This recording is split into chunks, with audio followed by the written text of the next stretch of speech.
You bring up a good point, spend by these companies, and I actually want to go back and bring it to, you had brought up, OTAs are such a ubiquitous part of the industry today when you talk about Expedia, Priceline, and kind of, but talking about marketing spend, I mean, Expedia spends, I think, around $4 billion per year just on marketing.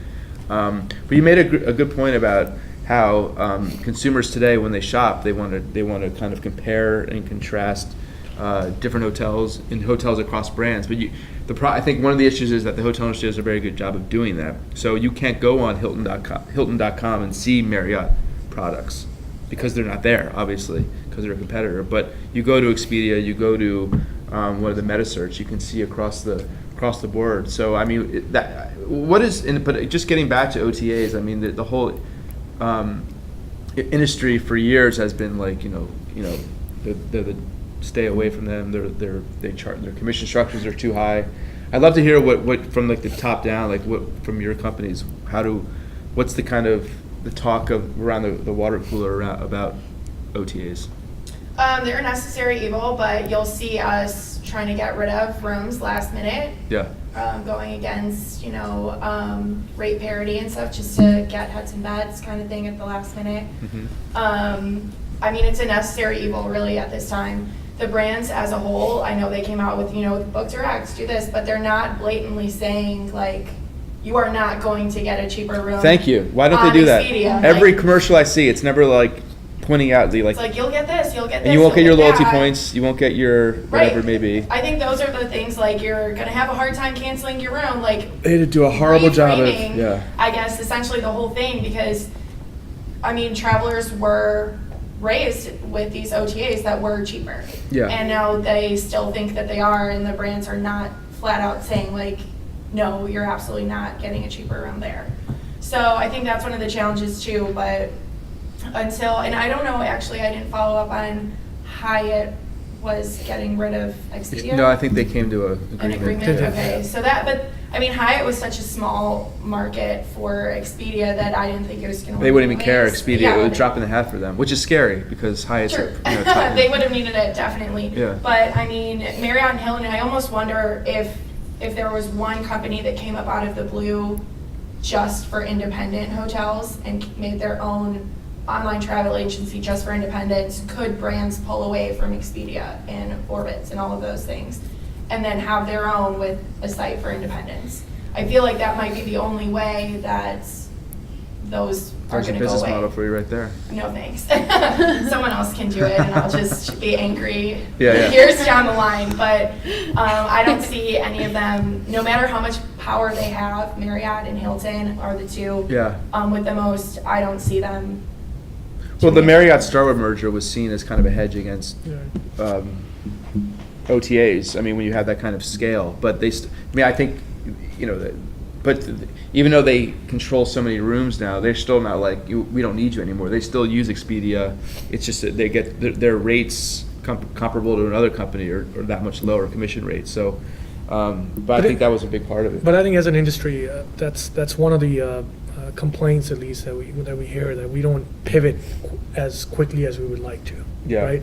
There's this sense of complacency that's there, and because there's so much scale, you can get consistency across the board with the leadership on the policy side, right? So if Marriott is going to do one thing, are they really communicating with some of the other competitors with an issue that's common to all of us, right? And it doesn't happen enough. And everybody uses that example now, right? And when OTA started, the industry came out and said, the brands came out and said, oh, it's not a concern.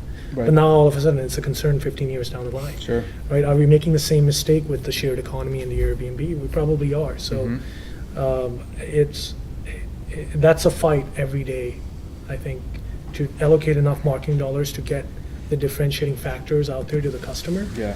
And also the leadership coming out there and being more blunt with what's really going on. And you don't see that enough. No, but I think you're totally right with the whole, I don't think they approach it the right way. They you see the choice ads where it's bada book, bada bing, whatever that guy says, if you've seen that commercial.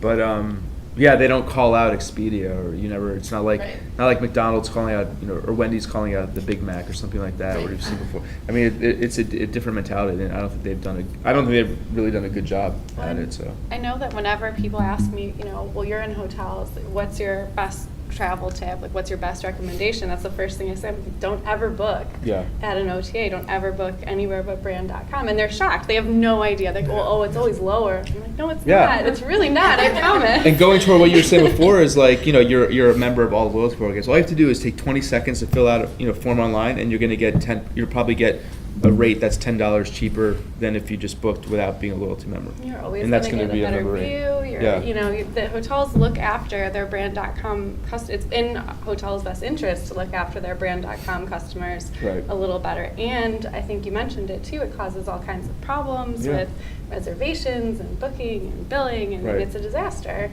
So We need a comprehensive marketing strategy to tackle that, so.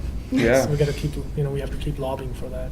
Well, the AHLA, Yeah, I know they. And all the brands. Yeah. Let's come up with a comprehensive strategy. Well, they had Room Key, but that was an abject failure, Terrible. if you remember. It's still there, it's still like a pop under. So Yeah, after it's you, so after you annoying. close Yeah, the yeah, room, right. then you close out, and then It's there there. it is, like, stay here, which is, I don't even know why that's still. Yeah, active, Room Key but- never really did what it was supposed to do, I think, when they launched it. So who knows what the next kind of, But it's interesting, we talk about Airbnb. Are there any, what do you think will be the next disruptor? You ever thought about that? I mean, there was the OTAs and there's home sharing. Anything else on the horizon guys can think of that'll be the next kind of disruptive force in the industry? I don't know if it'd be like necessarily like a big disruptor, but I think it was Ritz-Carlton that just came out with the luxury cruise line. I don't know if more brands are gonna hop on that, maybe not as big, but Yeah. try and now tackle like cruise lines, which has been a market that, there's probably two that I can name of, that's it. So Mhm. now I think everyone's gonna be kind of looking at that, like, okay, what's gonna happen? And then I guarantee in the next couple of years, another brand is gonna be there doing the same thing, so I think that might be on the horizon. Does the Four Seasons have a jet or a? Yeah, we do have the Four Seasons jet, so There you it's go. an all-inclusive trip across the multiple Four Seasons. So I have I don't not think I been can yet. afford that. Yeah, they don't have a friends and family rate for that, so Okay. I'm not. You guys don't even have a loyalty program, like a points-based loyalty program. It's more we recognition. don't. Yep. So you were talking about loyalty program, and we feel that loyalty is based on recognition. So no matter how old you are, everyone likes to feel recognized. So if you come to a place and they say, "Oh, I remember you last time," that's a good feeling, and Mhm. and I think that's addictive no matter what